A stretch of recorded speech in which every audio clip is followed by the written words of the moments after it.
c'est dommage. La Torah, quand on étudie, en fait, on a envie d'étudier encore plus. Alors, j'espère que je vous ai donné l'envie d'étudier encore plus sur Rivka. Aujourd'hui, on va étudier sur Rachel. Comme vous savez, on a 4 mères. On a Sarah, Rivka, Rachel et Léa. Et Shalom. Et je pense que ce que j'ai choisi comme sujet aujourd'hui, c'est un sujet qui va vous toucher. Parce qu'on va parler des shidduchim. Vous savez ce que c'est des shidduchim? C'est pas un mot facile en hébreu, mais vous connaissez tout ce mot. C'est bizarre. Vous savez ce que c'est shidduch? C'est le sujet du cours. Shidduch, c'est... Je vais vous dire ce que c'est. C'est pas une rencontre. Une rencontre, c'est une bgisha. En slang, c'est date. Okay? Mais shidduch, il y a... vous savez, les agrafeuses? Oui. Ça s'appelle chatran. Okay? Ça accroche. Ça accroche, il y a fait. C'est-à-dire, ça relie 2 parties et ça les bloque ensemble. C'est un chatran, les agrafeuses. Shidduch. Chatran. Shin, non, autre chose. Shin, Dalet, Chaf, Nun. Chatran. Maintenant, avant de rentrer véritablement dans les shidduchim, je vais vous raconter une petite histoire. C'est une histoire qui est racontée dans la Gemara. Il y a on appelle ça une matronita romaïte. C'est quoi une matronita romaïte? C'est une femme romaine importante qui va parler avec un chacham juif et qui va lui dire: vous dites que vous avez un créateur, un Dieu qui s'occupe de vous. Et qu'est-ce qu'il fait? Il a terminé de créer le monde. Il a créé le monde en l'espace de 6 jours. Après 6 jours, le monde est créé. Qu'est-ce qu'il fait maintenant? Il s'est retiré du monde. En fait, pratiquement de façon grosso modo, on peut dire que l'égoïsme, c'est ce qu'il pense. C'est qu'il y a un créateur qui a créé le monde, mais s'est retiré du monde. Zéro, j'ai mis les choses en place, maintenant je peux me retirer. Et alors cette matronita, elle dit à ce rave, à ce chacham juif, et elle lui dit: bon, mais qu'est-ce qui fait votre rave?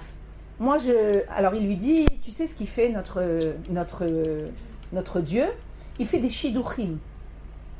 Il dit: depuis la création du monde, il a terminé la création, et c'est ce qu'il fait maintenant, des shidduchim. Alors qu'est-ce qu'elle s'est dit? Elle se dit: c'est pas très compliqué à faire. Elle avait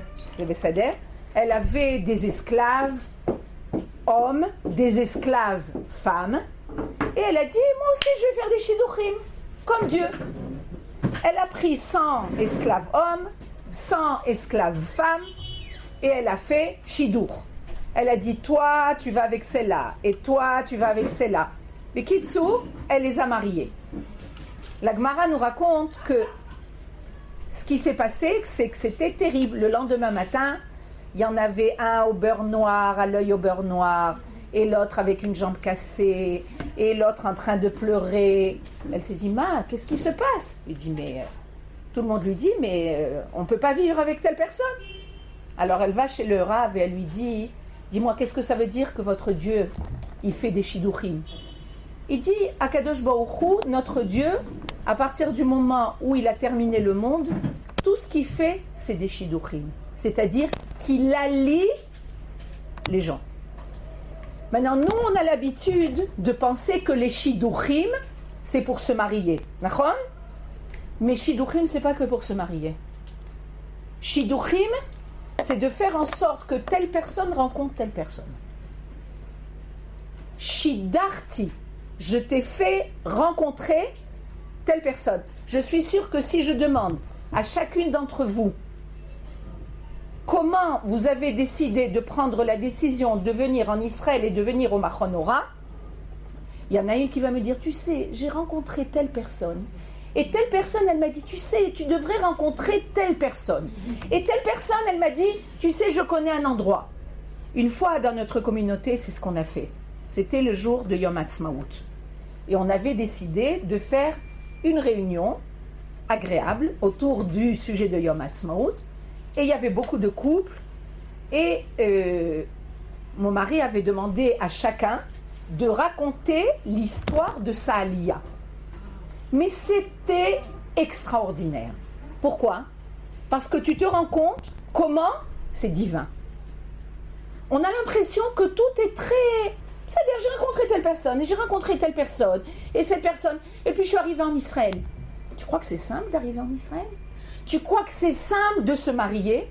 Tu crois que c'est simple de trouver du travail? Tout est organisé. C'est ça qu'on appelle Shidduchim. Donc quand, et très souvent, on est nous-mêmes, nous sommes nous-mêmes des chatranim. Tu vas dire quelque chose qui va orienter une personne. Et bien Kadosh Baruch Hu t'a choisi pour être chatran, pour être un shaliach. Toute notre demande à Kadosh Baruch Hu, on sait que tu as des shlichim dans le monde. C'est quoi des shlichim? Des envoyés dans le monde. Akadosh Baruch Hu, il ne prend pas la personne par la main et il lui dit, tu sais, je vais te faire marier avec telle personne, je vais te marier avec telle personne. Ça ne se passe pas comme ça. Il a des envoyés. Il a celui-là qui lui parle à celui-là et celui-là qui lui parle à celui-là. Et tout ça, c'est des envoyés de Dieu. Maintenant, ce qu'on demande à Akadosh Baruch Hu, c'est d'être de bons shlichim. Parce que Dieu préserve, il y a de mauvais shlichim.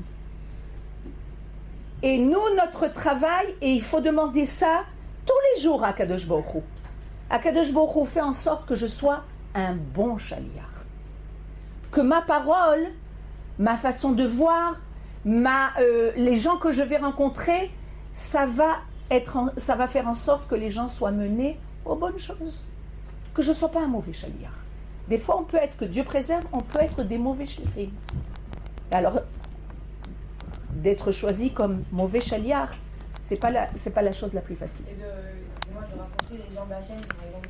De raconter? De rapprocher les gens de Hachem, de faire du kérout, c'est une sorte de shidduch aussi. Bevadaï, c'est shidduch avec le grand chatran. On peut faire une sorte de comparaison un petit peu. À mon avis, il n'y a aucun problème. Bevadaï. Être un bon shaliach, c'est amener la personne à aller vers quelque chose de bien. Zéro, c'est ça. Tu vas dire quelque chose de positif, quelque chose qui amène de la lumière à la personne, et ben tu es un bon shaliach. Tu es un shaliach pour amener la lumière à la personne. Okay? Donc aujourd'hui, j'ai pensé que ça serait bien qu'on parle des shidduchim. Mais shidduchim qui se sont passés dans la Torah. Comme on le dit tout le temps, notre point d'origine pour comprendre comment Akadosh Baruch Hu il gère le monde, comment nous on doit être gérés dans ce monde, c'est selon les exemples qu'on nous a donnés dans la Torah. Okay? Bereshit, c'est le livre de nos pères et de nos mères. On nous dit c'est le livre de nos racines. Les racines du peuple d'Israël sont dans le Sefer Bereshit. Pour savoir quelles sont mes racines, je vais étudier Sefer Bereshit. Parce que quand je saurai quelles sont mes racines, je saurai qui je suis. C'est pas plus compliqué que ça. Quand j'étudie sur Abraham, Sarah, tous nos pères et nos mères, j'étudie qui je suis en fait. Et c'est le Sefer Hayashar, le Natziv. Vous avez appris sur ça. Le Sefer Hayashar. Bédiouk. Je sais quel est le chemin droit à prendre. Et alors on nous raconte dans la Torah, et c'est comme ça que je vais introduire Rachel Imenu, on nous raconte dans la Torah les shidduchim de nos pères et de nos mères. Vous savez, quand on demande à nos parents, comment vous êtes rencontrés? C'est super. Waouh, tu sais, j'ai rencontré, on est toujours très intéressé de savoir comment nos pères et mères se sont rencontrés. Okay? Et bien on nous raconte dans la Torah comment nos pères et nos mères se sont rencontrés. On va commencer par Adam et Chava. Malgré le fait, je commence un petit peu par eux, malgré le fait que ce n'est pas notre père et nos mères. Mais ça nous donne une possibilité de savoir au niveau divin, si on veut dire. Parce qu'il y a une rencontre au niveau divin. Et c'est une rencontre qui convient au monde entier. Parce que Adam et Chava, c'est le père et la mère du monde entier, de tout la gente humaine, si on veut dire. Okay? Nos 3 pères et nos 4 mères, c'est le peuple d'Israël. Mais Adam et Chava, c'est pour le monde entier. Okay? Adam et Chava, on nous dit, sache que la femme est sortie de la côte de l'homme. C'est-à-dire que l'homme et la femme sont en fait une entité. On n'est pas 2 entités différentes, nous sommes une entité. Une entité. Tout notre travail, et ça c'est bon et pour les juifs, et pour les goïms, pour tout le monde, tout notre travail, c'est de révéler qu'on est une entité. Que chacun a un rôle, je crois qu'on avait parlé de ça, que chacun a un rôle, mais qu'on est une entité. Et Akadosh Baruch Hu est venu à amener Chava devant Adam Arishon. Chava était toute belle, toute bien coiffée, Ken, et elle lui a amené quelque chose de très particulier, de féminin. D'accord ? Mais je ne veux pas m'attarder sur Adam et Chava, parce que je veux plus m'attarder sur nos pères et nos mères. On voit le Shidour de Avram et Sarah. Est-ce qu'on connaît comment, est-ce qu'on nous parle de la rencontre entre entre Avram et Sarah ? Non. On ne parle pas de la rencontre entre Avram et Sarah. On nous dit qu'Avram s'est marié avec Sarah. On sait que c'était sa nièce. Non, sa nièce ou sa cousine ? Non, sa nièce, Léra. La fille de Haran. Et que... Non, la fille de Nahor. Mais on ne nous raconte pas comment ils se sont rencontrés. On nous raconte seulement qu'est-ce qu'ils ont fait ensemble.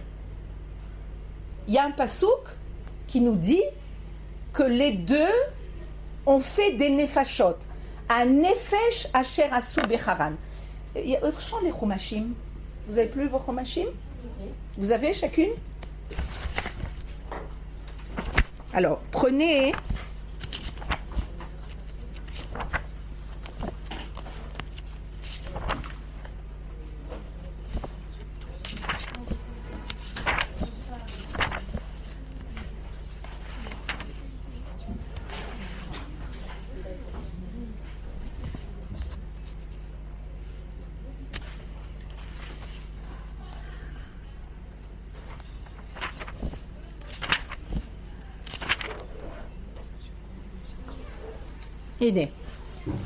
On nous dit comme ça, dans le pasouk, suivez avec moi, on va un petit peu feuilleter un peu la... C'est dans Bereshit toujours, c'est le Perek Yud Bet, et le pasouk, He. Yud Bet, pasouk, He. Bidiouk.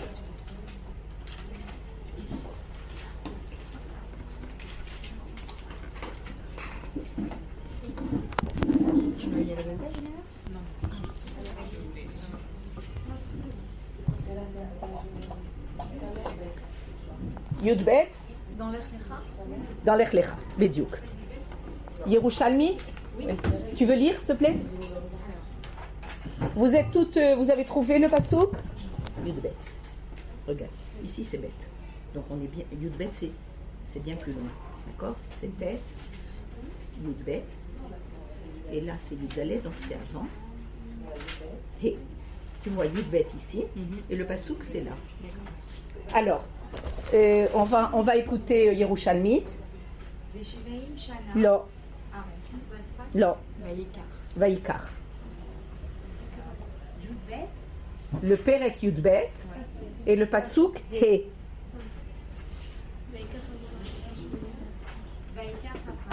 Ça y est, tu as trouvé.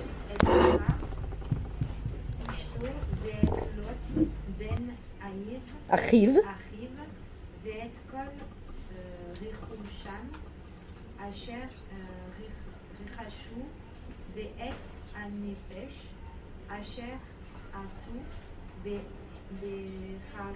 בחרן ויצאו ללכת ארצה כנען ויבואו ארצה Kenan. Il a fait. Alors là, on nous dit en fait quelle était l'activité du couple Avraham ben Terach et sa femme Sarah. D'accord? On nous dit comme ça. Vaïkach Avraham et Sarah Ishto. Avraham prit Sarah et sa femme et Lot, fils de son frère, et tous leurs biens qu'ils acquirent, et les âmes qu'ils firent à Haran. Qu'est-ce que ça veut dire les âmes qu'ils firent à Haran? Qu'ils ont converti entre guillemets. Yafé. Alors, le Rashi nous dit comme ça. Sheichnisan tachat kanfei Ashrina. Avraham megayer et anashim, ve Sarai megayer et anashim. Rashi nous explique qu'est-ce que ça veut dire que tu fais des âmes. En fait, on le dit, je crois même. Ken, il fait des âmes. Il rapproche les âmes.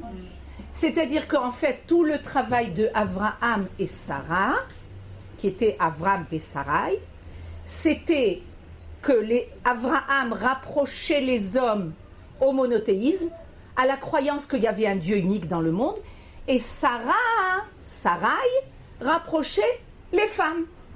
C'est-à-dire que finalement, ce qu'on nous donne comme aperçu du couple Avraham et Sarai, on ne sait pas comment ils se sont rencontrés, mais on sait quel est leur but.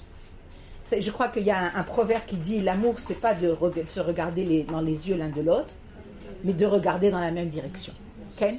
C'est-à-dire à partir du moment où tu as le même idéal, c'est évident qu'il y a un rapprochement qui se fait, qui amène à la construction et à l'adhésion l'un à l'autre. Avraham et Sarah avaient exactement le même idéal. Ken Bérénice. De rapprocher les femmes à la croyance d'un Dieu unique. Ken, il faut savoir qu'au temps de Avraham et Sarah, le monde était idolâtre. Ken, on nous raconte énormément d'histoires sur les idoles de Terach, comme Avraham a cassé les idoles. Qu'est-ce que ça veut dire? Les gens étaient idolâtres. Et Avraham a découvert le Dieu unique dans le monde. C'était la révolution dans le monde, à tel point que Nimrod, qui était le roi de l'endroit, a décidé de tuer Avraham. Comment tu vas nous faire tu vas faire passer une croyance qui est un Dieu unique? Nous, on croit aux idoles. C'est quelque chose de très sérieux. Le monde était idolâtre. Et Avraham, en pris de cette certitude, de cette émouna extraordinaire, qui va faire passer toute cette émouna à tout le peuple d'Israël, qu'il y a un Dieu unique, et cette vérité d'un Dieu unique, cette croyance en un Dieu unique, doit se répandre petit à petit dans le monde. C'est ça le peuple d'Israël, c'est ce qu'il doit faire, c'est être hors la goïm, être la lumière des nations qui va petit à petit répandre la croyance en un Dieu unique. Donc ils avaient ce couple-là, ils avaient ce but qui était un but commun, et ils travaillaient dans le même sens, okay? De répandre cette croyance. Donc évidemment, ça a permis de connaître un peu finalement qu'est-ce qui a tiré. On ne nous raconte pas dans la Torah qu'est-ce qui se passait dans la vie de tous les jours, qu'est-ce qu'ils ont mangé au petit déjeuner, d'accord? On raconte dans la Torah les choses les plus importantes, parce que finalement, c'est ça qui va rester dans le monde. Est-ce qu'on va savoir comment tu t'es habillé tel jour? C'est-à-dire, toi-même, tu ne vas pas te rappeler comment hier tu étais habillé. C'est-à-dire, tu étais habillé. Qu'est-ce que tu as mangé hier ou avant-hier? C'est pas tellement important. Mais qu'est-ce que tu as fait de ta vie? Qu'est-ce que tu as laissé dans ta vie? Ken Bérénice. En fait, donc c'est Abraham qui rapprochait donc les hommes, qui faisait en sorte que les hommes deviennent monothéistes. Et c'est Sarah qui a entendu ça et qui a fait elle-même la même chose sans. Exactement. Mais elle avait déjà rencontré Abraham ou c'était juste on ne nous raconte pas dans la Torah. On ne nous dit pas. On nous dit que Sarah a pris sa femme et qu'il a été en Eretz Canaan, il est parti de Haran, il a été en Eretz Canaan, avec son neveu Lot, et avec le Réchouch, c'est-à-dire tous les biens qu'ils ont accumulés, et avec les âmes. Et alors, la Torah Rashi vient nous dire, comprends ce que ça veut dire les âmes. C'est-à-dire, ça c'est pour comprendre un petit peu qu'est-ce qu'ils faisaient Avraham et Sarah. C'est-à-dire, mamash, les bâtisseurs finalement de notre peuple, c'était leur but. Donc c'est en fait le but essentiel du peuple d'Israël. répand l'idée divine dans le monde. Répand le fait que Akadosh Baruch Hu se dévoile à travers nous. Qu'il est là, qu'il est présent. C'est pas comme on a dit tout à l'heure, il a créé le monde, il a été se reposer, maintenant le monde est vide de Dieu, Chasvé Shalom. Dieu est présent et tout notre travail, c'est de révéler dans nos actes, dans nos pensées, dans nos gestes,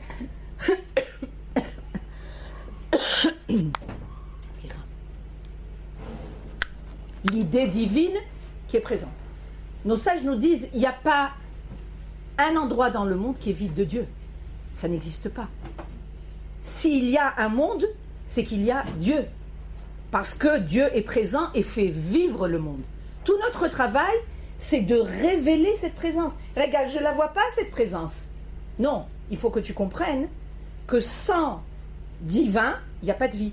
C'est-à-dire que nous-mêmes, au niveau de notre être, s'il n'y a pas d'âme, il n'y a pas de divin, il n'y a pas de vie.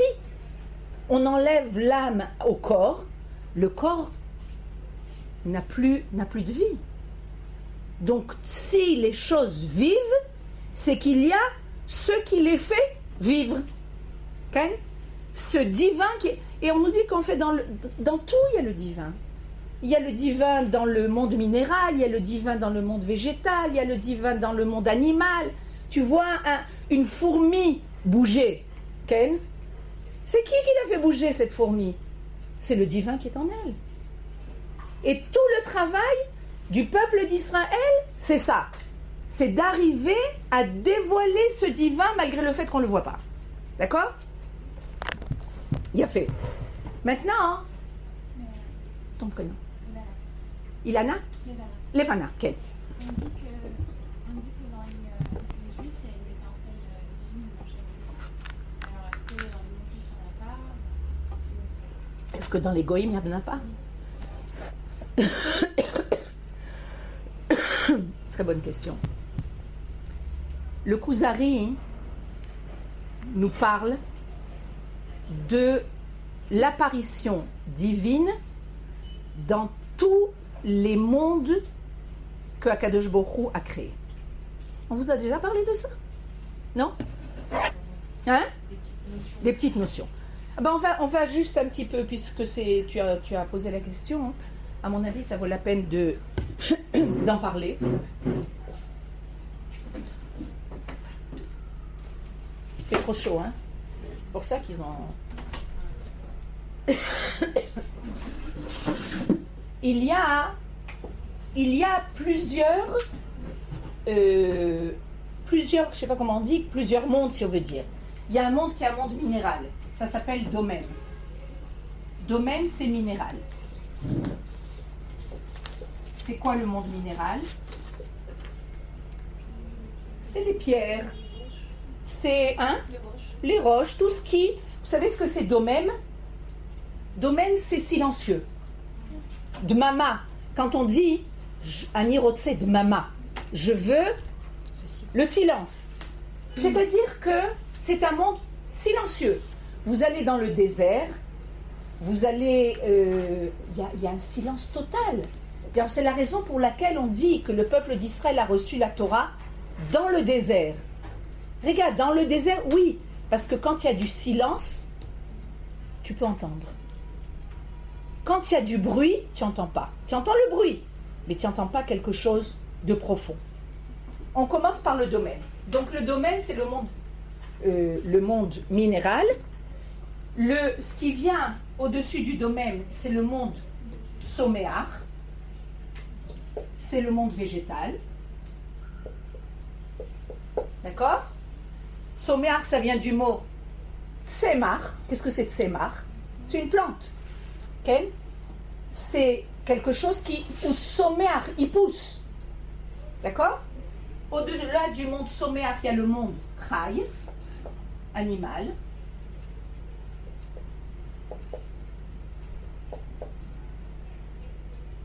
Au-delà du monde animal, il y a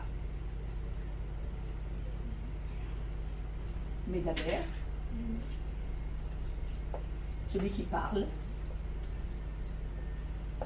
Et au-delà du monde Médaber, il y a Israël. Le peuple juif. Donc, Non, on ne dit pas l'humain. il y a fait. Il y a fait. Ce qui parle. Okay. On va arriver en. Je voudrais m'attarder à ces niveaux. Tous ces niveaux dont le Rav, le Kuzari, le Rabbi Yehuda Levi nous parle, il vient nous dire qu'en fait, Akadosh Baruch Hu apparaît dans le monde sur plusieurs niveaux. D'accord ? Plus tu montes, plus il y a une apparition divine qui est plus élevée, plus grande.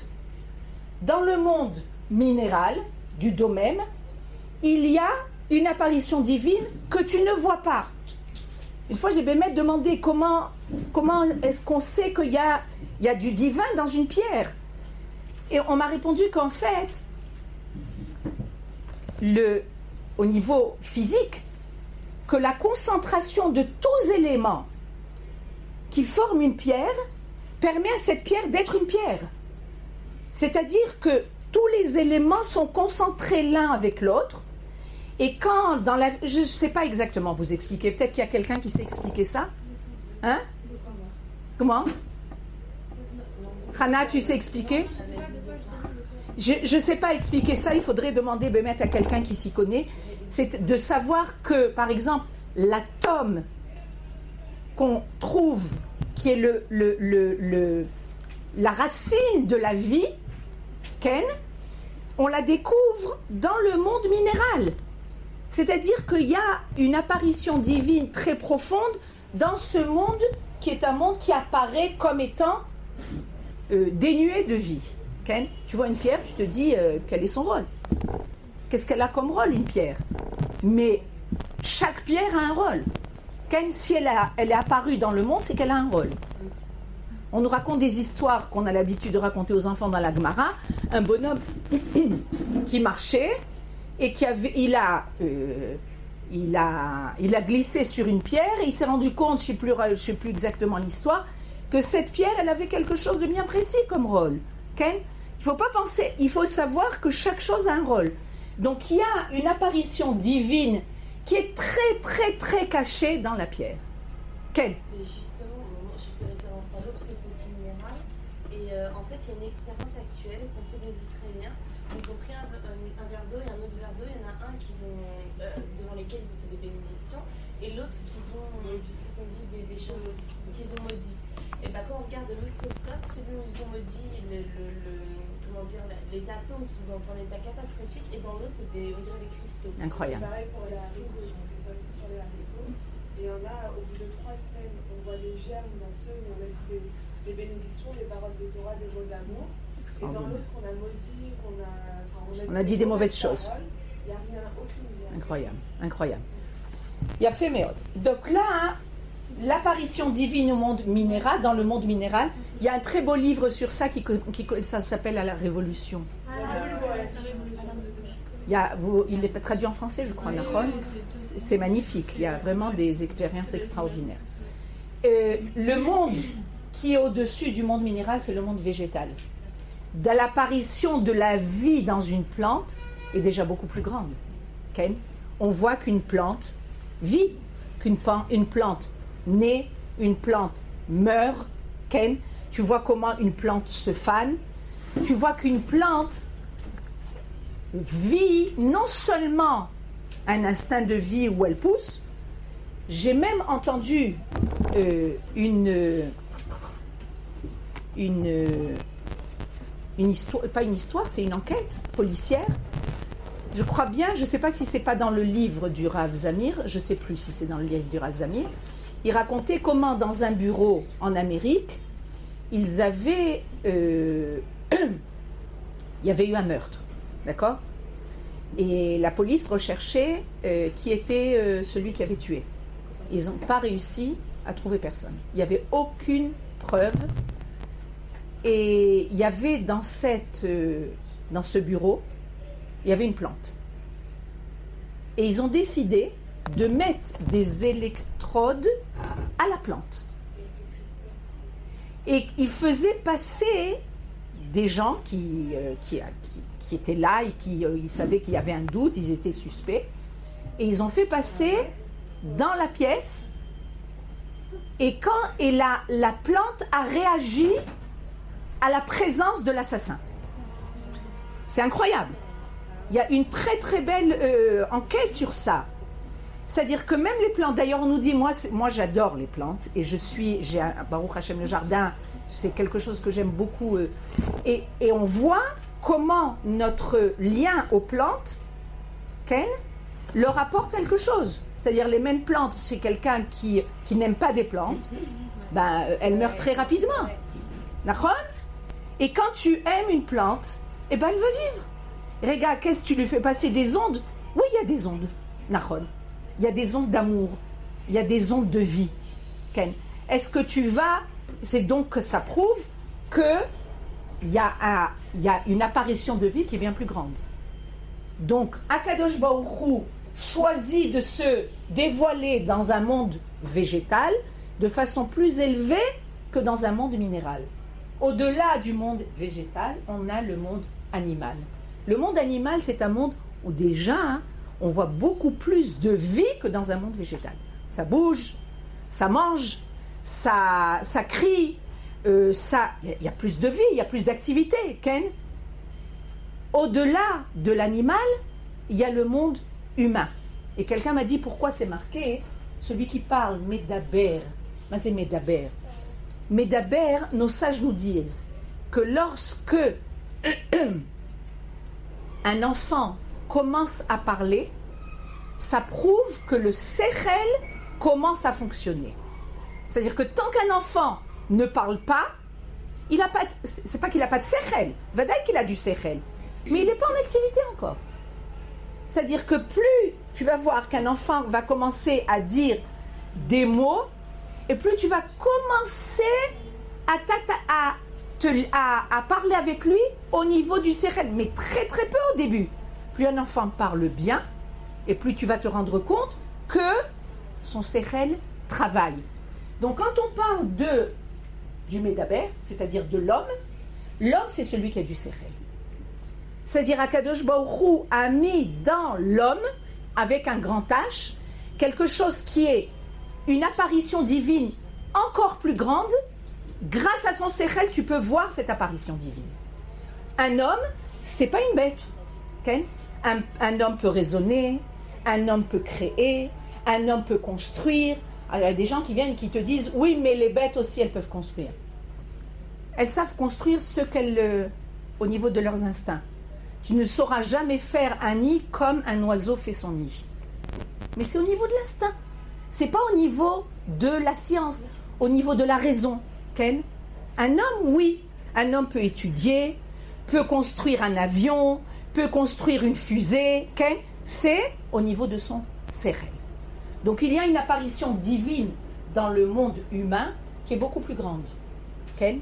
C'est-à-dire que l'âme qui est présente dans l'homme se manifeste de façon beaucoup plus profonde. Mais Akadosh Baruch Hu, il a mis au-delà de celui qui parle, c'est-à-dire de l'homme, le peuple d'Israël.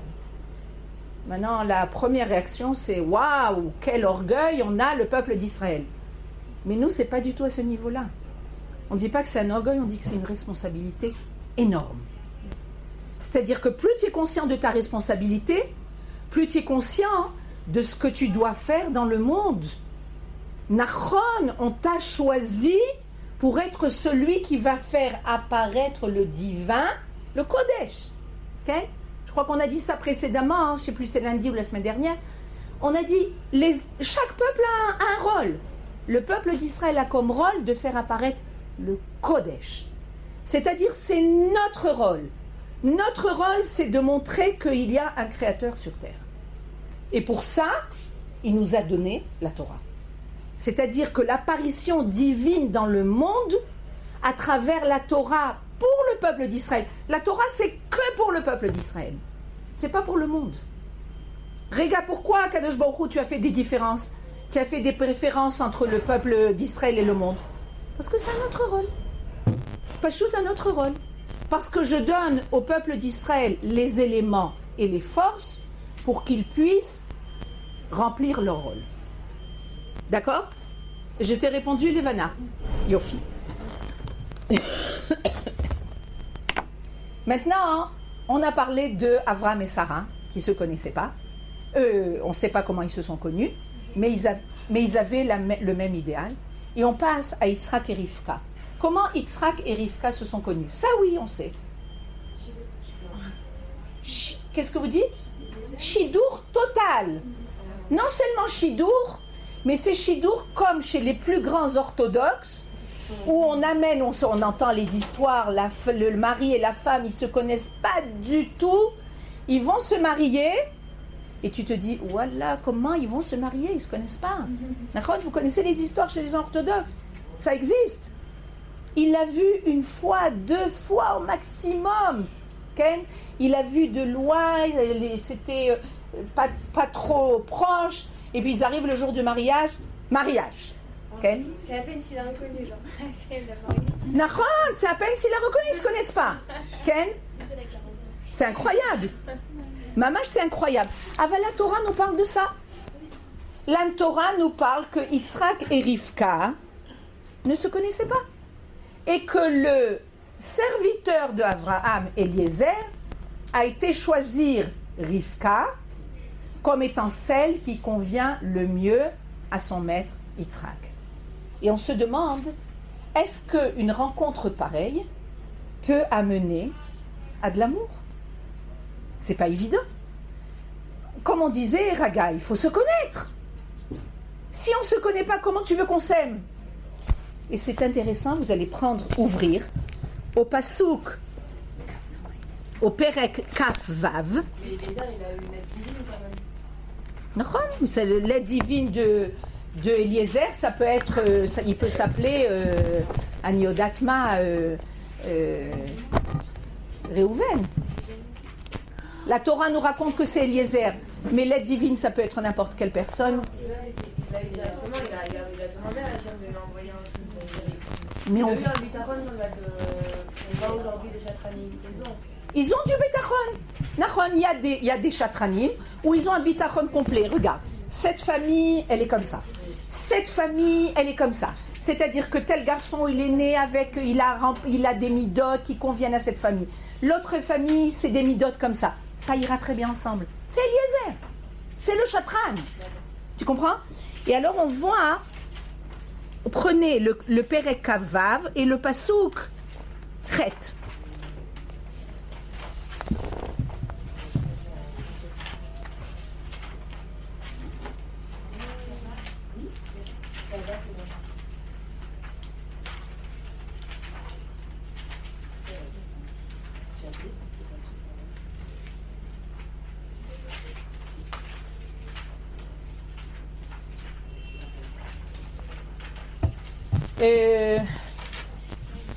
Dvorah, tu veux lire? Le Perek Kavav Pasuk Chet. Regarde, vous écoutez? Vous êtes toutes avec le Pasuk Chet? Kavav, bien après Kavav. Kav Gimel, Kav Dalet, Kav Dalet, Kav Dalet, Kav Kavav, Pasuk Chet. Là, on est dans l'autre. Non, ça c'est. Ah, on est bien. Alors c'est. Non, on est Kavav, regarde. Ça c'est café, ça c'est Kavav. Donc on doit aller plus loin. Et tu cherches le Pasuk Chet. Chet, ah. On écoute Vora. Vayehi ki achulo, Sham ayamim, Vayeshkef, Avimelech Melech, Pelishtim, Berad, Achalon, Vayar, Vehine Yitzhak, Metachek et Rivka, Ishto. Yafé.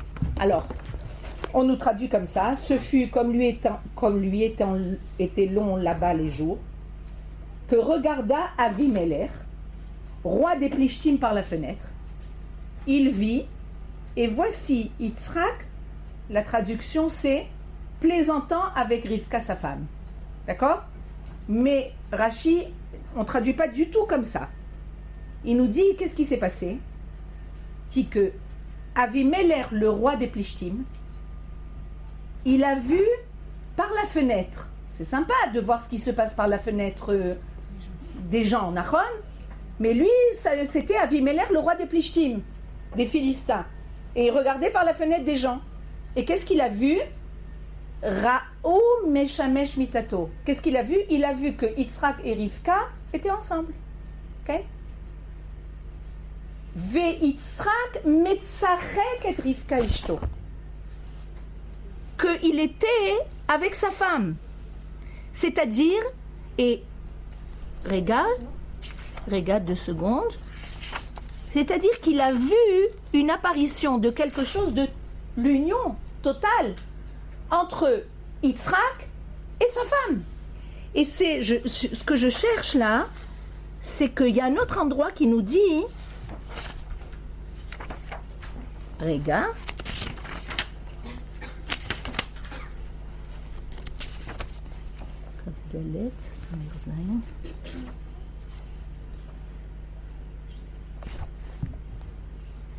il a fait, je vous le lis, c'est dans le Perek Kaf Dalet, et le dernier pasouk, le pasouk Samer Zain, Vayavia Yitzhak Awala Saraimo, Yitzhak a amené, donc Rivka, il l'a amené dans la tente de Sarah, sa mère, Vaikach et Rivka, il a pris Rivka, Vateilo Leisha, elle a été sa femme, Vayeavea, et il l'a aimée. La Torah vient nous dire, regarde, un couple qui ne se connaissait pas, elle est venue par l'intermédiaire de Eliezer. C'est le seul couple de nos pères et de nos mères où il est marqué la notion d'amour. C'est-à-dire, a priori, tu te dis, c'est pas possible. Il n'y a pas quelque chose qui a été préliminaire à cette union. Donc, il faut croire qu'on ne peut pas vivre une union pareille. Non. On nous montre que Dafka, Yitzhak et Rivka se sont aimés. Que Dafka, eux, on nous parle de l'union non seulement physique, mais on nous parle d'une union qui est une union très profonde. J'arrive pas à comprendre comment on est arrivé à dire qu'il y avait de l'amour. C'est marqué. Ah, c'est par rapport au... C'est par rapport au pasouk, c'est pas moi qui l'ai dit. Regarde, tu prends le pasouk Samer Zain du Perek Kafé, Kaf Dalet, slicha. Sa mère Zaïn, j'ai du mal encore à... Regarde, Kaf Dalet, le Perek Kaf Dalet, et le dernier pasouk de ce Perek, Samer Zain. C'est un Perek qui est très long.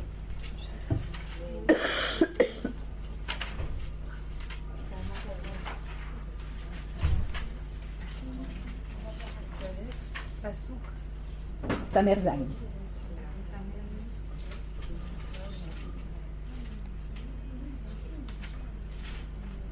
Et c'est à cas bien que vous preniez ce pasouk parce que c'est un pasouk où je voudrais un petit peu plus approfondir. Tu as trouvé, Yerushalmi? Vayavia. Alors, on va lire ce pasouk à nouveau. Vayavia Yitzhak Awala Saraimo. Yitzhak la conduisit dans la tente de Sarah, sa mère.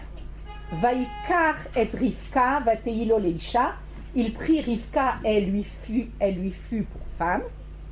Vayavea, et il l'a aimé. On nous parle, c'est là. C'est-à-dire, c'est pas marqué. C'est marqué aussi pour Yaakov et Rachel. On verra tout à l'heure. C'est marqué aussi pour Yaakov et Rachel. Vayavea, il l'a aimé. Vayinachem Yitzhak achareimo. Et Yitzhak a été consolé de sa mère. Et là, je pense qu'il y a un élément que je voudrais toucher, qui est un élément essentiel dans la construction d'un couple. D'accord? On vient nous dire qu'il l'a prise pour femme, il l'a aimée, il l'aima, et il a été consolé de la mort de sa mère.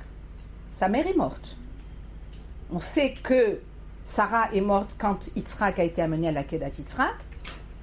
Quelques années après, il a pris pour femme Rivka, et on nous dit Rivka a consolé son mari de la mort de sa mère. Et je veux, en général, la tension, il y a une tension qui peut être en place quand il y a, vous connaissez les belles-mères et les belles-filles? Okay? Vous connaissez les belles-mères et les belles-filles. Maintenant, l'idée générale que les belles-mères et les belles-filles, ça ne s'arrange pas. Okay? Maintenant, là, on nous dit, c'est vrai qu'il n'y avait pas de belle-mère, c'est déjà plus facile. Quand il n'y a peut-être pas de belle-mère, c'est plus facile. C'est peut-être plus facile.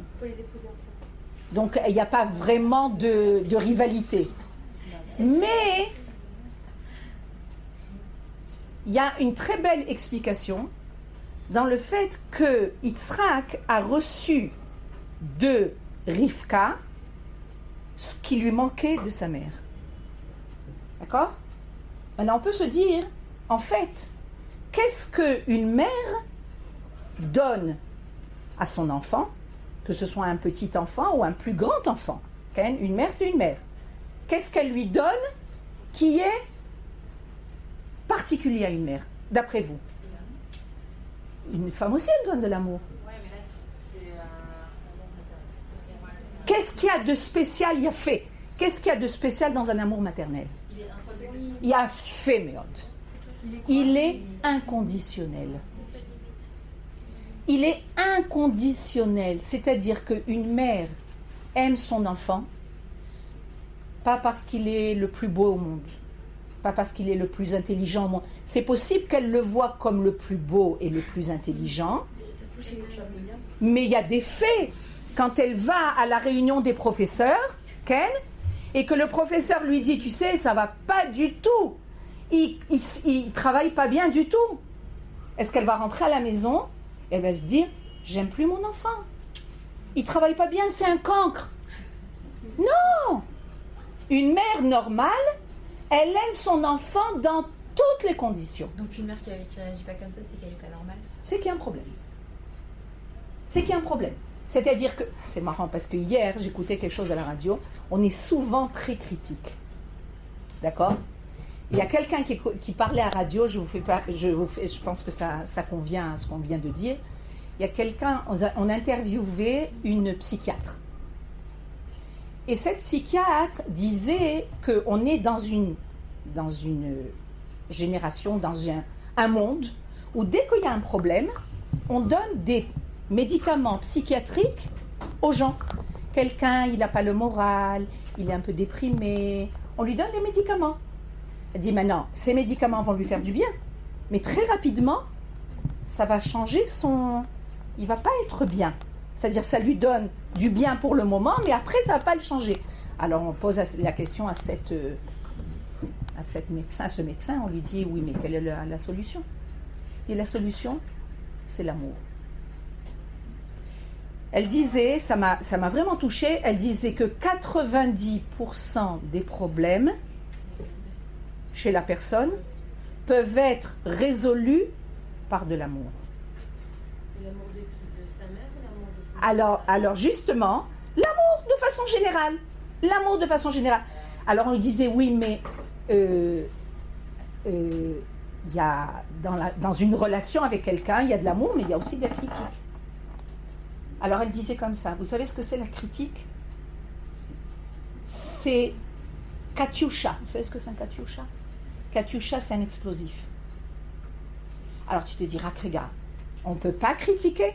Non. Si tu donnes 95% d'amour, tu peux donner 5% de critique. En général, on donne 5% d'amour et 95% de critique. Non, c'est pas comme ça. Si tu as beaucoup d'amour, tu peux te permettre de critiquer. Si tu n'as pas beaucoup d'amour, ne critique pas, ça ne marchera pas. Ça va détruire la personne. Qu'est-ce qu'on vient nous dire dans la Torah? On vient nous dire que Rivka, elle a réussi à donner à Yitzhak ce qu'il avait, ce que sa mère lui donnait. Maintenant, comme on disait tout à l'heure, une mère donne de façon inconditionnelle de l'amour. C'est comme ça. De façon générale, c'est comme ça. Elle ne va jamais... en principe, elle peut donner des critiques, mais c'est son enfant. elle va pas le mettre de côté parce qu'il n'est pas bien. Qu'est-ce que Yitzhak a reçu de Rivka? Cet amour inconditionnel. Maintenant, avec un mari, c'est beaucoup plus difficile à faire qu'avec un enfant. Ken? Avec un enfant, il est venu de tes tripes, Ken, de ton utérus, c'est une partie de toi-même. Mais avec un mari, c'est pas comme ça. Tu vas voir en lui des tas de choses qui sont peut-être pas parfaites. Est-ce que tu vas t'attarder sur ce qui est positif ou est-ce que tu vas t'attarder sur ce qui est négatif? C'est-à-dire que quand la Torah vient nous dire, c'est très profond, au niveau psychologique, c'est du plomb.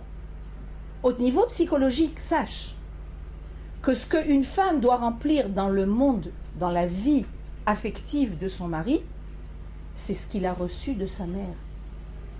C'est-à-dire cet amour inconditionnel. Tu es mon mari, pas parce que tu es le plus beau au monde, ou tu es le plus intelligent au monde, ou le plus... Tu réussis, tout est extraordinaire en toi. C'est pas toujours comme ça. Des fois c'est comme ça, des fois c'est pas comme ça. Mais est-ce que quand il y a des problèmes, tu vas dire, ouais, ce mari, il vaut plus rien, hop, on passe au suivant.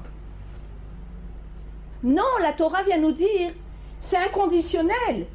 Le mari, il est encore plus, il fait encore plus partie de toi que ce que les enfants font partie de toi. Quand on parle de la base qu'un homme et une femme, c'est une entité. Ton enfant, c'était une entité à toi, mais tout le travail des parents, c'est de faire en sorte que ton enfant se sépare de toi. Vous comprenez? C'est-à-dire que on reste, c'est beaucoup plus facile de rester dans l'amour filial que dans l'amour du couple. Et la Torah vient te dire, là.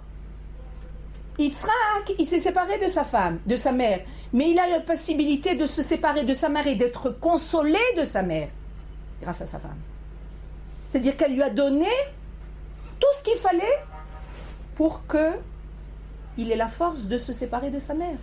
Parce que le but, c'est pas de rester collé à sa mère. Mais peut-être la différence, c'est qu'un enfant, il nous appartiendra toujours, entre guillemets, ce sera toujours notre enfant, on a un mari, on peut le quitter. Il peut nous quitter. On peut le quitter, il peut nous quitter. Alors qu'un enfant, il va quitter ça. Voilà, c'est ça. Alors, si on fait justement donne un amour infini, il y a un moment où il se termine si l'homme nous quitte ou si on le quitte. Alors que son enfant, même s'il part au bout du monde, même s'il décède, on l'aimera toujours. Mais d'un autre côté, la Torah vient nous dire c'est le travail. Il n'y a pas de besoin de énormément travailler pour révéler le lien qu'il y a entre un parent et un enfant. C'est un enfant. Tu n'as pas besoin de travailler, tu as besoin de simplement révéler ta propre nature. Là où tu sais là où il y a à travailler au niveau des parents? Parce que dans chaque relation, on a un besoin de travailler. Les parents tant que les enfants. Autant les parents que les enfants, et peut-être plus les parents que les enfants. De se séparer. C'est pas de se séparer, de faire sa vie. C'est-à-dire, je viens de mes parents, mais je suis une entité. Maintenant, il y a très souvent cet amour entre parents et enfants qui empêche l'enfant de se réaliser. Et des fois, c'est compliqué parce qu'on a la mitzvah de s'occuper de nos parents. Et des fois, il faut trouver le juste milieu entre faire sa propre vie et se dire que si je la fais, il va y avoir un manque à leur niveau parce qu'il y a des choses que je ne pourrais plus faire pour eux. Et c'est tout l'équilibre que l'homme doit arriver à trouver en lui-même. C'est-à-dire que le sacrifice, c'est jamais une bonne chose. Mais par exemple, quand on voit, il y a des gens en France qui voudraient venir habiter en Israël et qui ne le font pas parce qu'ils ont leurs parents qui sont en France et qui doivent s'occuper d'eux. Et ils se disent que la mitzvah de s'occuper des parents, c'est devant le fait de la mitzvah de venir en Israël. Et du coup, ils se ont cette frustration de ne pas pouvoir venir et en même temps, ils veulent s'occuper de leurs parents. Mais je comprends. C'est quoi? Je comprends. Là, c'est des cas particuliers. On ne peut pas faire de ça quelque chose de général. Il y a des fois, c'est bémet. Quelle est la mitzvah qui est plus importante que laquelle? Est-ce que la mitzvah de Kiboudorim Maintenant, la plus grande mitzvah de Kibbout Orim, il faut que vous le sachiez, c'est de faire venir ses parents en Israël. Bémet. La plus grande mitzvah de Kibbout Orim. Si on veut Bémet remplir Kibbout Orim, c'est de faire venir ses parents en Israël. Évidemment pas de force, mais qu'ils aient le srout, le mérite de venir en Israël. Maintenant, c'est nachon, peut-être tu vas me dire, c'est des parents, ils sont handicapés, ils ont des problèmes, les enfants, on ne peut pas les laisser. Nachon, je suis tout à fait d'accord avec toi. C'est pas noir ou blanc.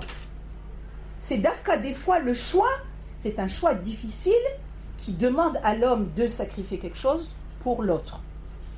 Mais de façon générale, plus un enfant arrive à une indépendance psychologique, plus il arrivera mieux à s'occuper de ses parents. Tu comprends pourquoi? Parce que tu choisis de t'occuper. C'est un choix, pas une obligation. C'est un choix.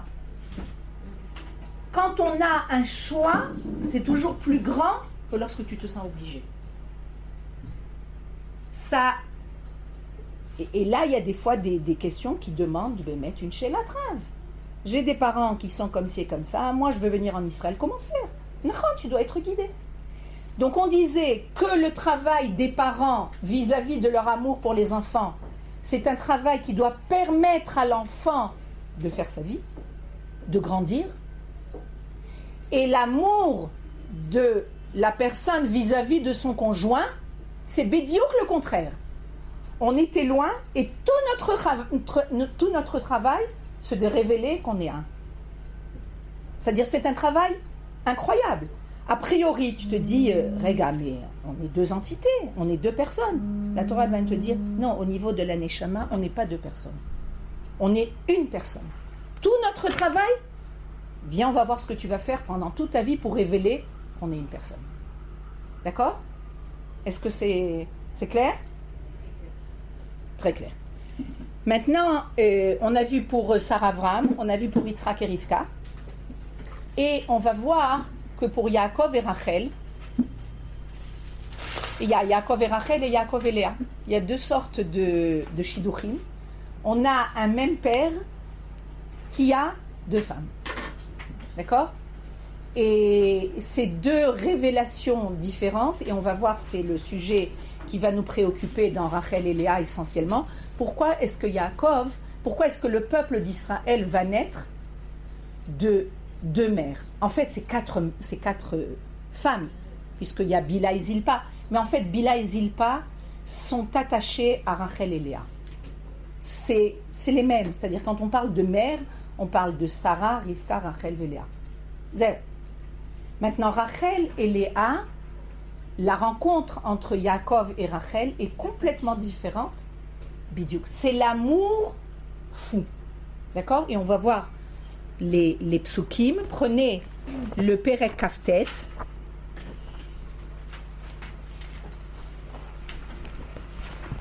Et le pasuk Yud.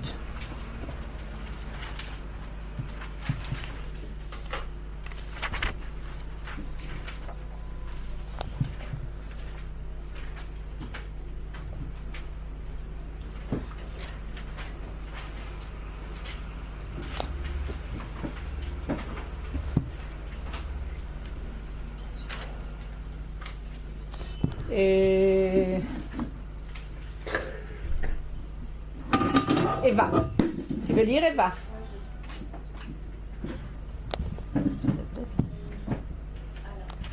Vayehi Kaasher Ra'a Yaakov et Rachel bat Lavan Achi Imo ve'et Tson Lavan Achi Imo Vayigash Yaakov Vayagel et Aïven Me'al Pi Aver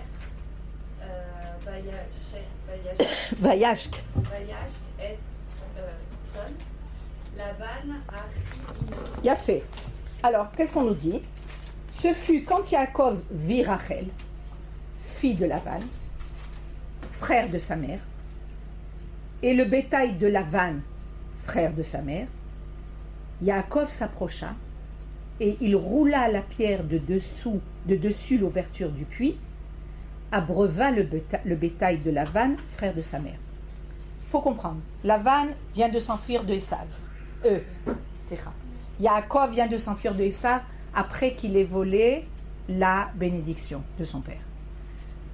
Yaakov va aller en direction de la famille de Rivka, puisque Rivka lui dit d'aller vers son frère, c'est-à-dire Lavan. Lavan, c'est un grand rachat, on en a parlé, et il arrive à l'endroit, c'est comme si on allait dire en face du Mashbir, la grande place centrale. La grande place centrale à l'époque, c'était le puits. Là où il y avait de l'eau, les gens se rencontraient. L'eau, c'est la vie. Maintenant, il y a sur le puits une grosse pierre. Okay.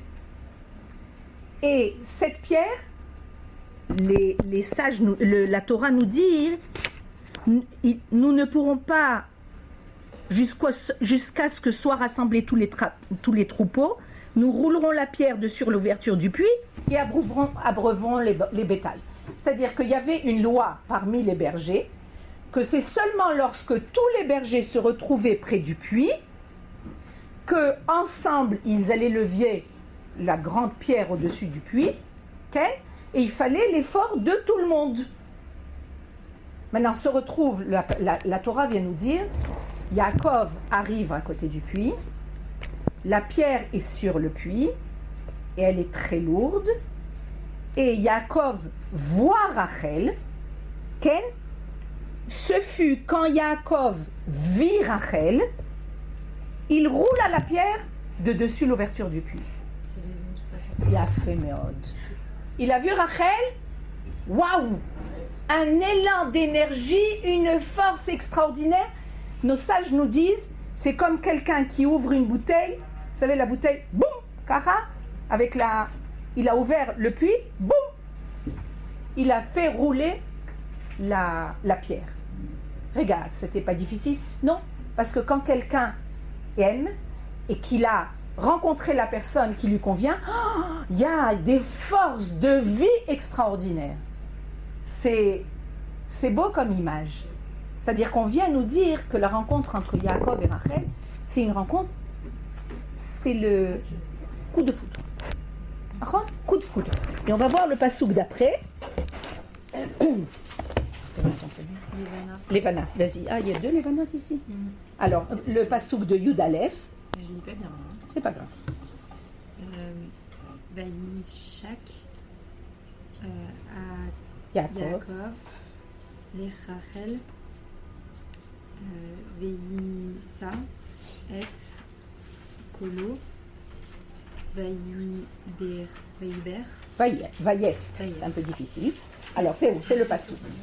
Et qu'est-ce qui marquait? Yaakov embrassa Rachel, il éleva sa voix et pleura. On dit, regarde, comment c'est possible? Il a vu Rachel, il a eu un élan d'énergie et il a été l'embrasser. Ça convient pas spécialement avec Shomer Negiya, ces histoires-là. Hein? Et faut Tsniyut, et faut Shomer Negiya, ça va pas ensemble. Okay? C'est Yaakov Avinu. Comment Yaakov Avinu? Est-ce que tu avais la possibilité tu as été embrasser une femme que tu ne connaissais pas? En fait, c'est sa cousine. Mais même ta cousine.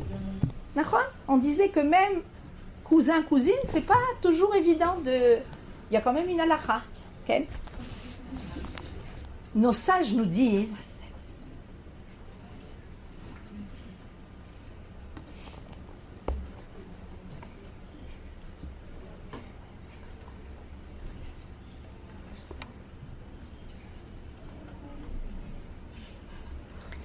Nos sages nous disent que ce baiser qu'il a donné à Rachel, c'est pas un baiser qui est un baiser, comment on dit, physique. D'où on sait? Pourquoi peut-être qu'on nous raconte des histoires dans la Torah? D'où on sait qu'un baiser n'est pas un baiser physique? Parce que ça ne peut pas être possible avec Yaakov. Pourquoi? On va expliquer pourquoi ça ne peut pas être possible avec Yaakov. Ça ne peut pas être possible que le baiser qu'il a donné à Rachel, c'est un baiser qui montre une volonté d'un rapprochement physique. D'où on sait? Parce que ce même Yaakov dont on parle, notre père, il a été trompé. On sait que Yaakov devait se marier avec Rachel. Mais Lavan, qui est un rusé, il s'appelle Lavan. Vous savez pourquoi il s'appelle Lavan? Parce qu'à l'extérieur, il est Lavan. Il est blanc à l'extérieur. Très propre à l'extérieur. Mais il ne faut jamais se fier à l'extérieur. À l'intérieur, il n'est pas Lavan. Hein? Il est naval, il y a Féméod. Il n'est pas Lavan, il est naval. Il y a Féméod. Quand on le bouge un petit peu, c'est plus Lavan, c'est naval. Lavan, il a...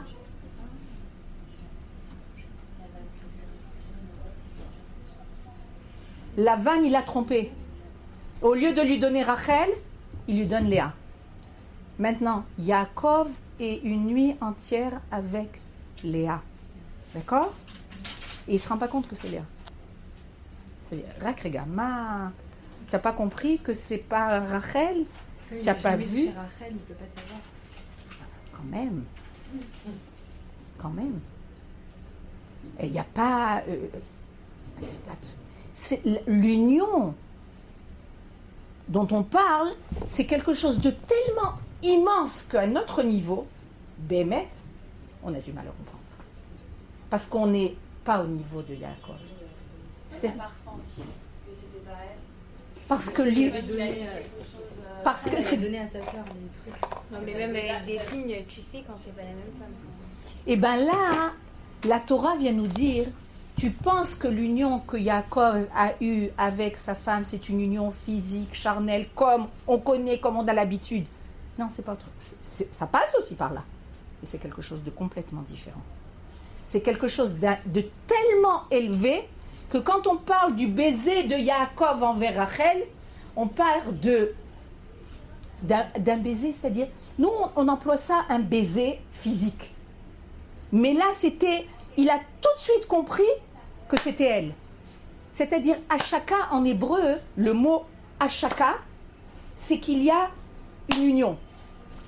Le Vadaï, l'union passe par un baiser. Mais la Torah vient nous dire, c'est pour lui, le fait qu'il a rencontré Rachel, il savait que c'était son âme sœur. Il savait que c'était elle, que ça ne pouvait pas être quelqu'un d'autre. Maintenant, Rashi nous dit, pourquoi il a pleuré? Yaakov embrassa Rachel, il éleva sa voix et il a pleuré. Pourquoi tu pleures? Tu as rencontré celle qui allait être ton âme sœur. Tu ne peux être que heureux. D'accord? Et Rashi vient nous dire, on va le traduire. Il est super ce livre, il est tout en français. Ouais, il est génial. En mâche, c'est à qui? Il est dans la C'est à vous. Alors, plus rapidement, on va le lire. Car il a su, à ce moment-là, sous l'inspiration de l'Esprit Saint, des rois HaKodesh, qu'elle ne partagerait pas sa tombe dans la Meharat à Marpella.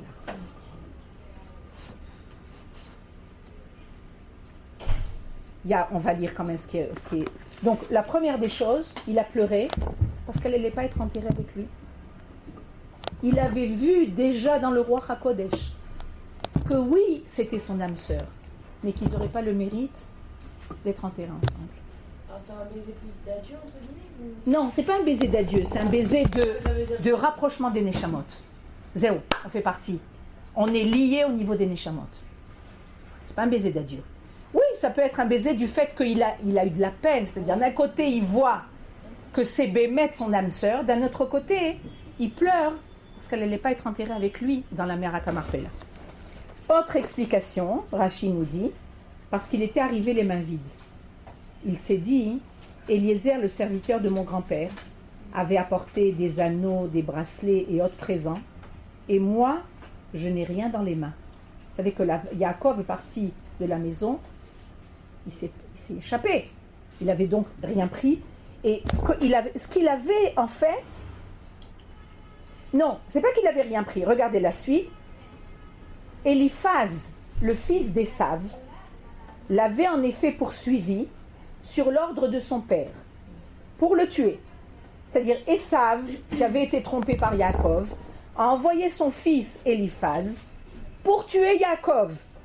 Jacob, il a donné tout ce qu'il avait. Il a fait et l'avait rattrapé. Mais comme Eliphaz avait grandi dans le giron de Yitzhak, c'est-à-dire son grand-père l'a fait grandir, il avait renoncé à son projet meurtrier. Regardez l'influence à nouveau de là où on grandit. On avait parlé de ça pour Rivka. Il a grandi, le petit-fils a grandi, c'est le fils d'Esav, mais il a grandi avec son grand-père. Donc il avait quand même reçu de son grand-père. Et il avait renoncé à son projet meurtrier. Il lui avait dit, d'un côté, je dois obéir à mon père. Mon père m'a dit de te tuer. Comment vais-je obéir à mon père? Yaakov lui a répondu, prends tout ce que je possède. Car comme dit le dicton, le pauvre est considéré comme mort. Okay? Il y a une phrase dans la Gemara qui nous dit Ani nirshav kemet, c'est-à-dire le pauvre il est considéré comme mort. Alors, tu veux me mettre à mort, tu veux me tuer, mais si je te donne tout ce que j'ai, c'est comme si j'étais mort. Parce que quelqu'un qui n'a rien, c'est comme si qu'il était mort. Alors c'est comme ça qu'ils ont trouvé un moyen de s'en sortir. Alors donc Rashi vient nous dire deux explications. La première explication, que Rachel ne va pas être enterrée avec lui et qu'il pleure. La deuxième explication, c'est que Bémet, il est arrivé sans rien. C'est-à-dire qu'il a trouvé sa femme, et la première des choses, tu trouves ta femme, tu vas lui donner des cadeaux. Ça fait partie des règles de la loi, des règles du monde, qu'un homme va donner des cadeaux à sa kala. C'est comme les paniers au Comment? mariage. Comme les paniers au mariage. Nachon. Les paniers au mariage, il va lui donner des petits cadeaux, c'est très important. C'est très important. La femme aussi, elle va donner des petits cadeaux, mais on voit comment le khatan, il vient avec des cadeaux. Okay? Il vient Avec des attentions. il vient faire plaisir à sa kala avec des cadeaux. Ben, Non, j'ai dit que c'était les paniers du aimé parce qu'elle n'avait pas compris le lien avec les paniers. les paniers du Hamed. Il a fait. Donc on voit que la relation, c'est-à-dire le shidour, là, quand ils se sont rencontrés, c'est Bémet, le coup de foudre. Vous voyez combien de sortes de shidouchim on a? On a le premier, on ne sait pas. Le deuxième, arrangé, le mariage complètement arrangé. Le troisième, le coup de foudre. Mais on voit que ce qui se passe entre Yaakov et Rachel, c'est le coup de foudre. Mais c'est une relation qui est compliquée. Okay. Moi, j'ai une question, pas par rapport à ce que vous Rappelle-moi ton prénom. Rebecca. Rebecca. En fait, on parle du mariage de Léa et Jacob comme quelque chose de plus ou moins naturel. Rachel, de Léa et Yaakov, je suis pas arrivée. Qu'est-ce qu'elle a ressenti à ce moment-là? Elle s'est laissée faire, elle a... Ah, il y a fait. On en parlera. Pour le moment, hein, ce que je voulais, c'est voir les différences de Shidduchim. Je veux après parler, Bémet, qu'est-ce qui s'est passé au niveau de Rachel? Rachel, est-ce qu'elle a eu le coup de foudre envers Yaakov, comme Yaakov a eu le coup de foudre? Mais Vadaï, elle aussi. Parce qu'en général, ça va ensemble. Ken, il a compris que c'est son âme sœur, elle a compris que c'était son âme sœur aussi. Comment ça s'est passé après que finalement là, Léa a pris sa place, c'est un autre sujet. Mais ce que je voudrais voir, Mais si on analyse les différences de Shidorim entre Yaakov et Léa et Yaakov et Rachel, on voit que d'un côté, dans Yaakov et Rachel, c'est la passion, c'est douloureux, c'est plein d'émotions Bien fait. et ça se termine. pas très bien. Voilà. D'accord. Et de l'autre côté, on a Léa, c'était pas voulu. C'est chacun souffre un peu du manque d'amour, mais en même temps c'est linéaire et ça dure. Alors ça veut dire que quelque part ça nous donne deux chemins dans la vie qu'on peut suivre, mais ni l'un ni l'autre n'est complètement. Il y a fait méode. Il y a fait méode.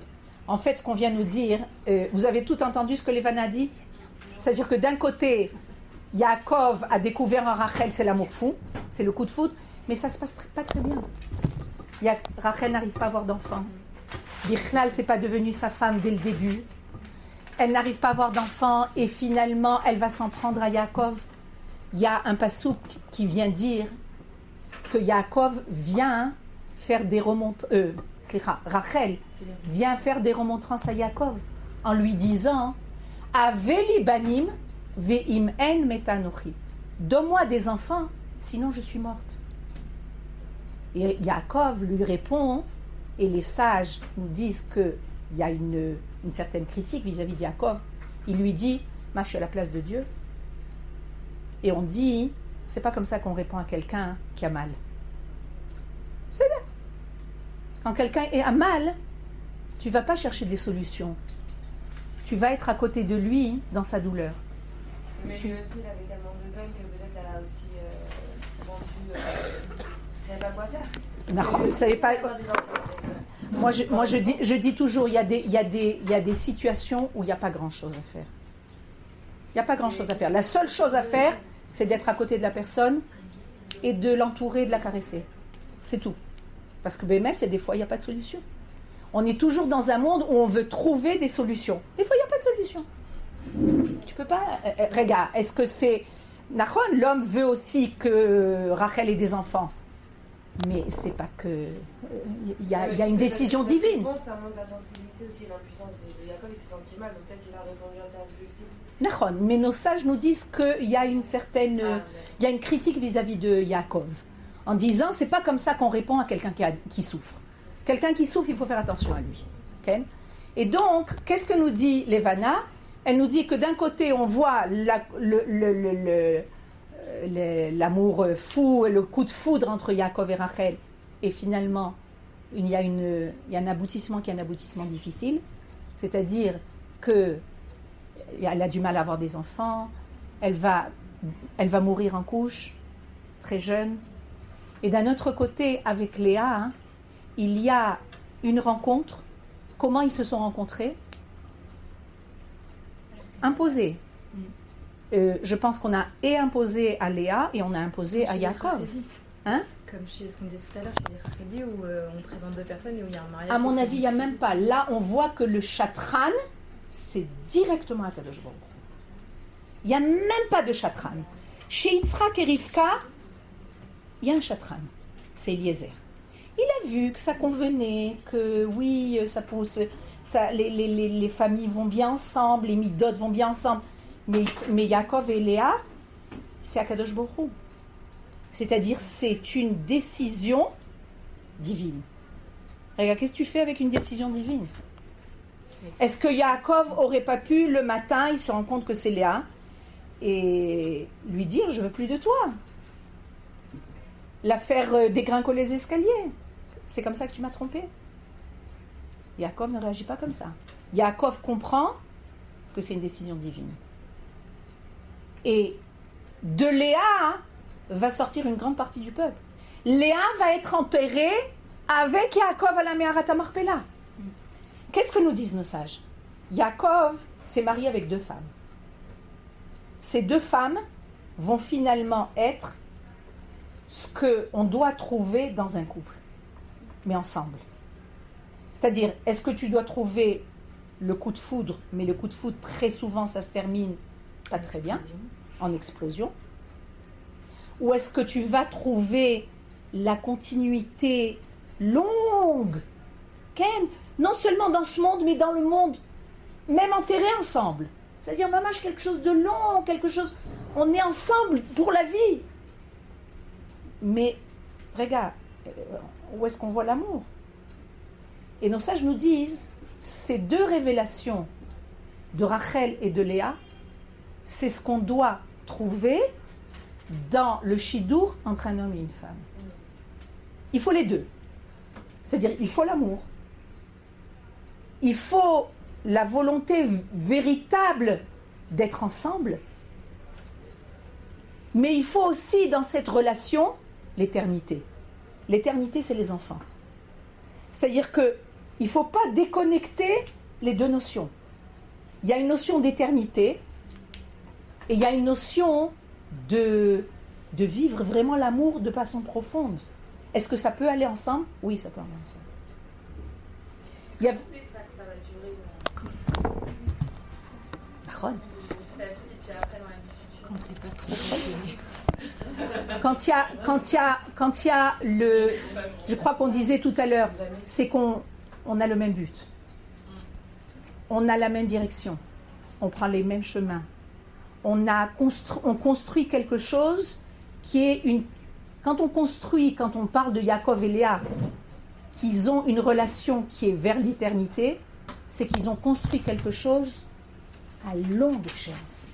Ça, on voit ça petit à petit. Nachon, c'est quelque chose, c'est quelque chose à construire. Il n'y a rien qui est vu. Là, on nous donne des éléments assez, si on peut dire, Shachor Lavan. Rachel, elle est comme ça, Léa, elle est comme ça. Ken, comment ça ne se passe pas comme ça dans la vie de tous les jours? Dans la vie de tous les jours, tu dois trouver ces deux relations.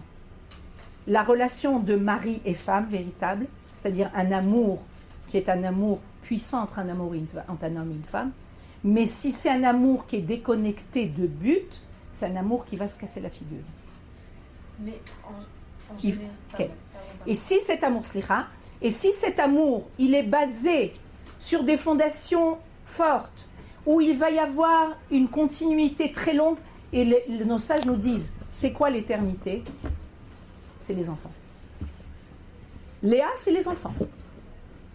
Léa, c'est les enfants dans le sens où les enfants, tu vis à travers les enfants. Avraham Avinu, il est parti de ce monde, on est là. D'accord? C'est-à-dire qu'on ne meurt pas. Quand on a des enfants, on ne meurt pas. On continue à vivre. À travers eux. C'est ça l'éternité. Kaine Julie. Est-ce que cette notion d'avoir un projet commun à construire, vous avez répondu en partie, c'est-à-dire que la plupart du temps, j'ai l'impression que c'est le fait de construire une famille, le projet commun. Est-ce que ça suffit? Ou est-ce qu'il est important d'avoir autre chose que ce projet de construire une famille? C'est une très bonne question.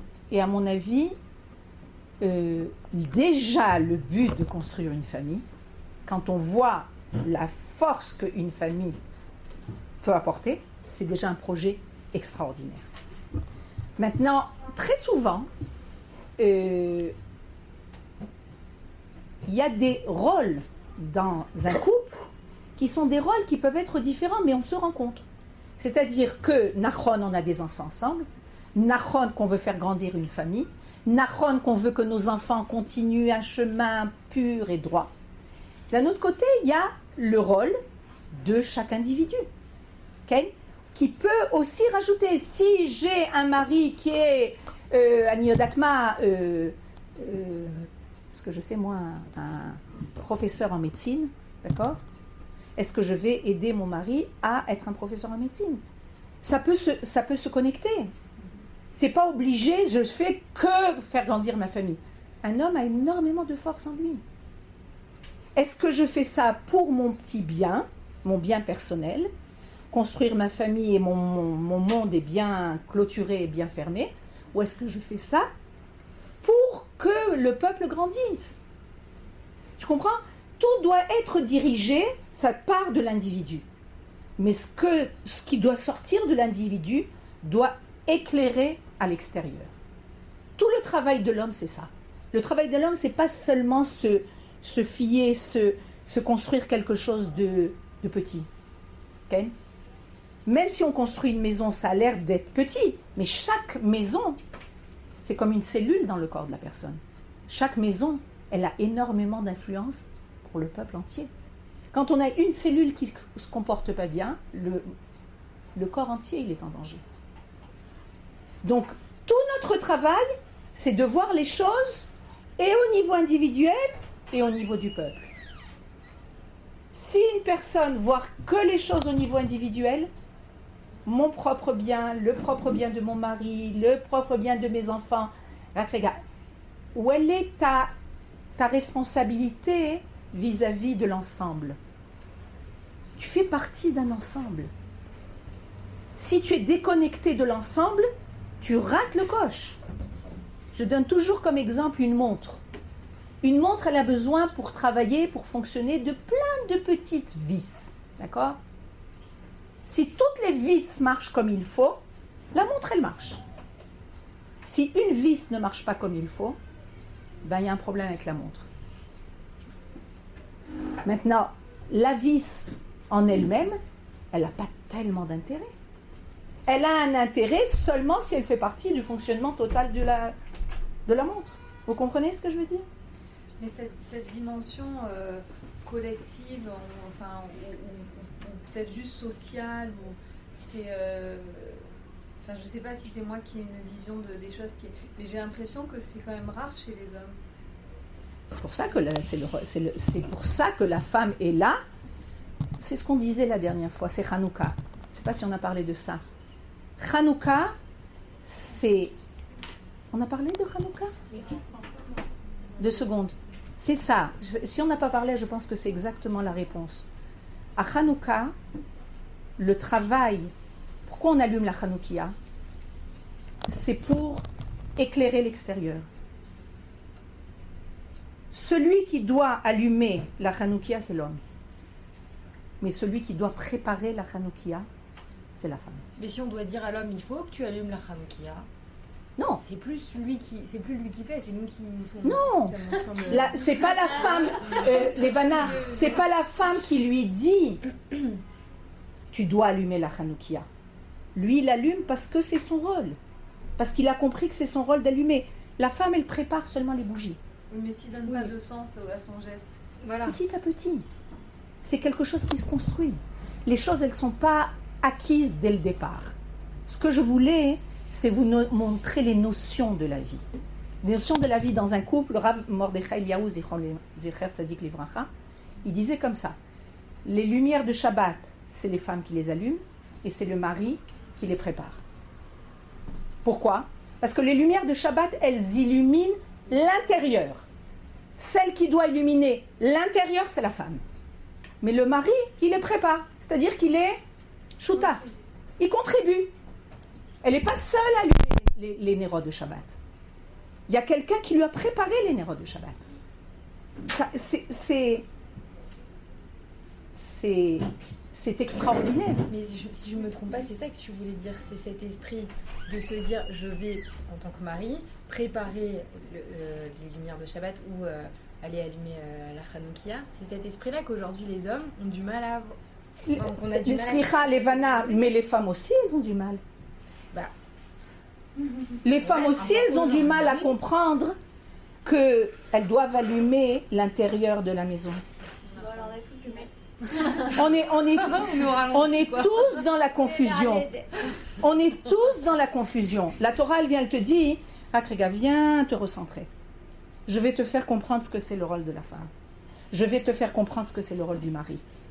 Quel est le rôle du mari? C'est d'allumer l'extérieur. Ça veut dire allumer l'extérieur. Travaille, agis, construis le monde dans ce pourquoi tu es créé. Ben là, ils ont du mal. Mais est-ce que c'est pas... Je suis d'accord. Est-ce que Qui c'est qu'il y a de l'eau? Je vois qu'il y a de l'eau là-bas. c'est pas de vous voulez de l'eau? Tu as de l'eau depuis? Quel est le Raham qui a dit ça? Le Rav Mordechai Eliyahu. Le Rav Mordechai Eliyahu, il disait comme ça.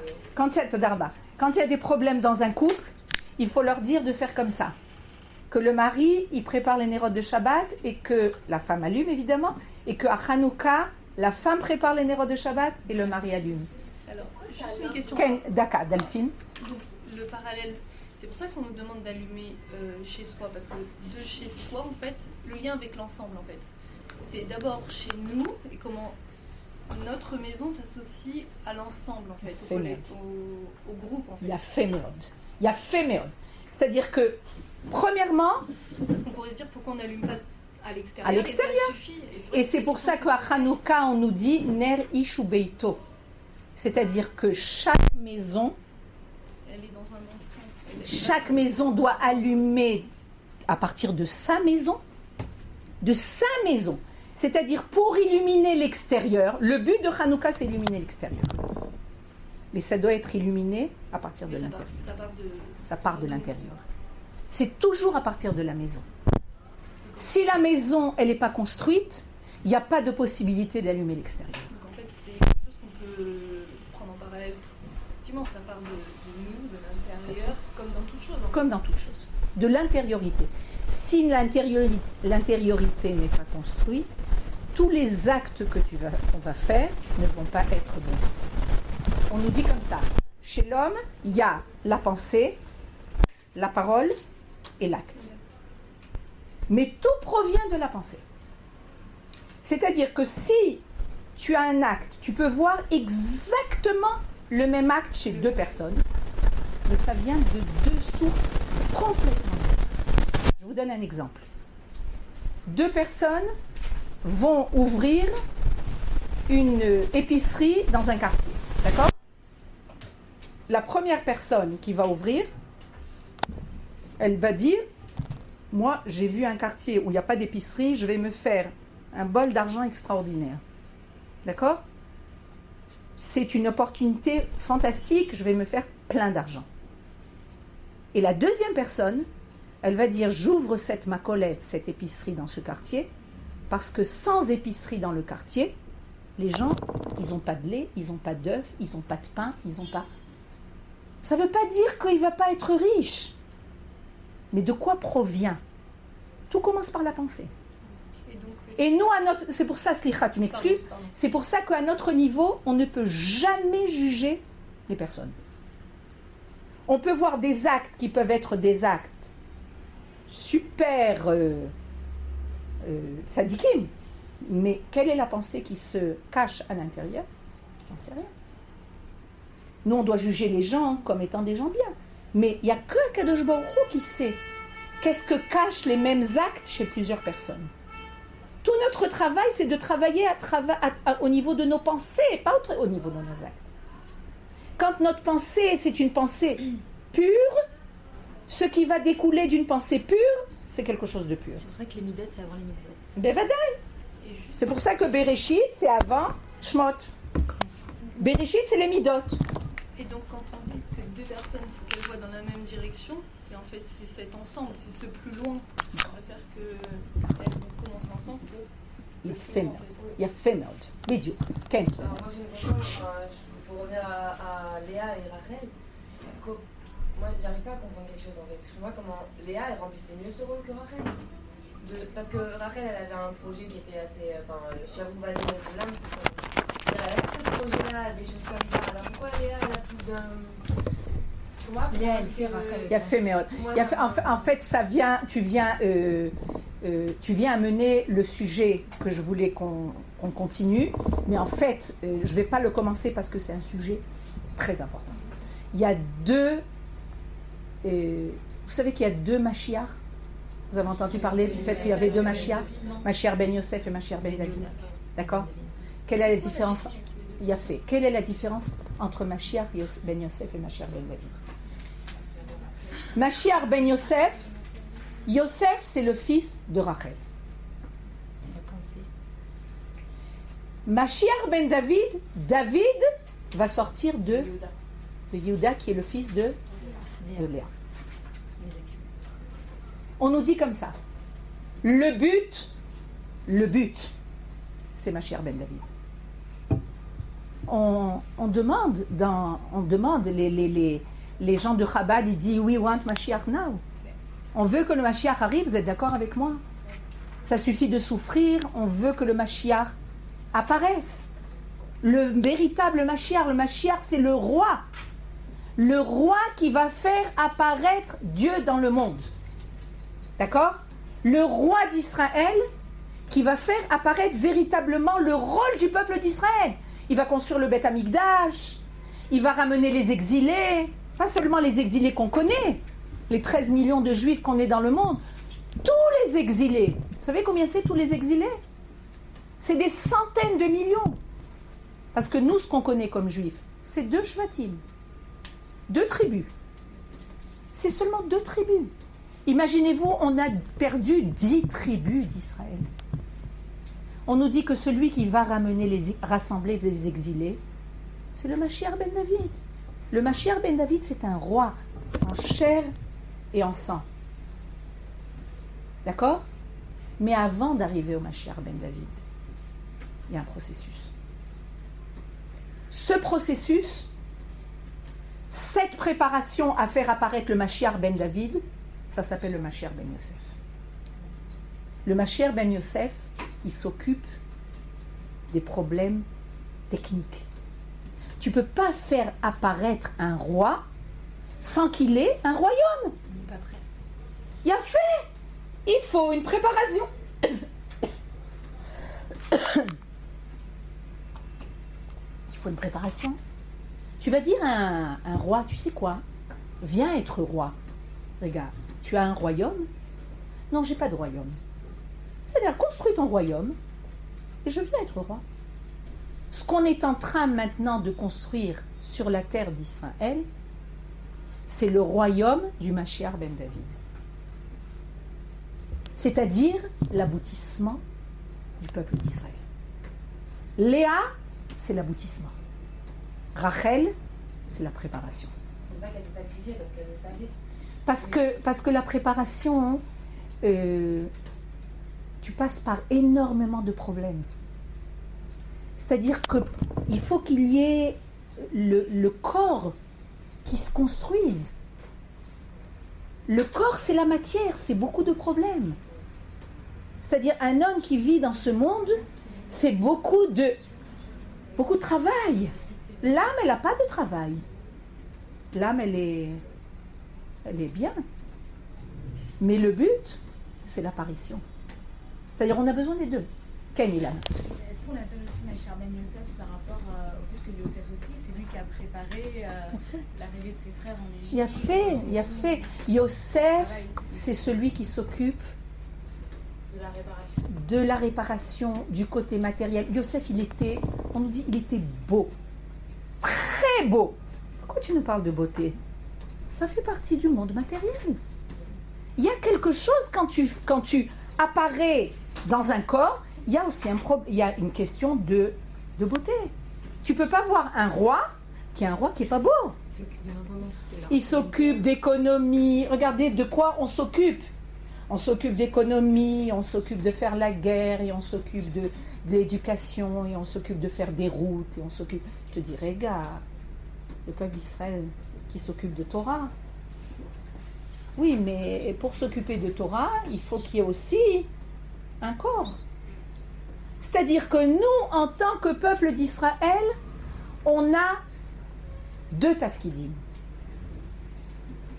On a un rôle qui est de faire apparaître le divin dans le monde. Mais pour faire apparaître le divin dans le monde, Dieu a décidé que ça doit apparaître à travers le matériel. Vous comprenez ce que ça veut dire? C'est-à-dire que le divin, c'est comme nous, Ken. On apparaît dans le monde à travers un corps. Mais notre but, c'est le corps? C'est pas le corps, notre but. Le corps, il est appelé à partir de ce monde. Notre but, c'est l'apparition de notre âme. C'est l'apparition du divin qui est en nous. Mais ça passe par le corps. C'est comme ça qu'Akadosh Baruch Hu a décidé qu'on doit apparaître dans le monde à travers un corps. Maintenant, ce corps, il faut lui donner à manger, il faut l'habiller, il faut lui donner à boire. De temps en temps, il est malade, ce corps. L'âme, elle est pas malade, l'âme. L'âme, elle est divine, elle est jamais malade. Rachel vient faire apparaître le côté de préparation pour arriver à l'idéal. Léa, c'est l'idéal. C'est clair? C'est clair? C'est-à-dire que tout ce qu'on va voir dans l'apparition de Rachel et de Léa, et c'est donc la raison pour laquelle Yaakov a dû se marier avec deux femmes. Une femme qui révèle, entre guillemets, le matériel, parce que ça ne convient pas à Rachel de dire le matériel, c'est comme si qu'elle était matérielle. Ça ne convient pas. C'est entre guillemets le matériel, et Léa qui va révéler le spirituel, c'est-à-dire l'aboutissement. C'est-à-dire, on reprendra ça. Bédiouk. Bédiouk. Un double homme. C'est le peuple d'Israël qui doit faire apparaître deux rôles. Donc nous, on doit être les deux. On doit être les deux, Bédiouk. Si on n'est qu'un seul, c'est un problème. On n'est que matériel, c'est un problème. On n'est que spirituel, c'est un problème. Donc on a dit que Rachel, c'était la préparation séparation à l'idéal et Léa. L'idéal, c'est l'idéal. Ah, Léa, Léa, c'est l'idéal. C'est l'objectif. Vidéo.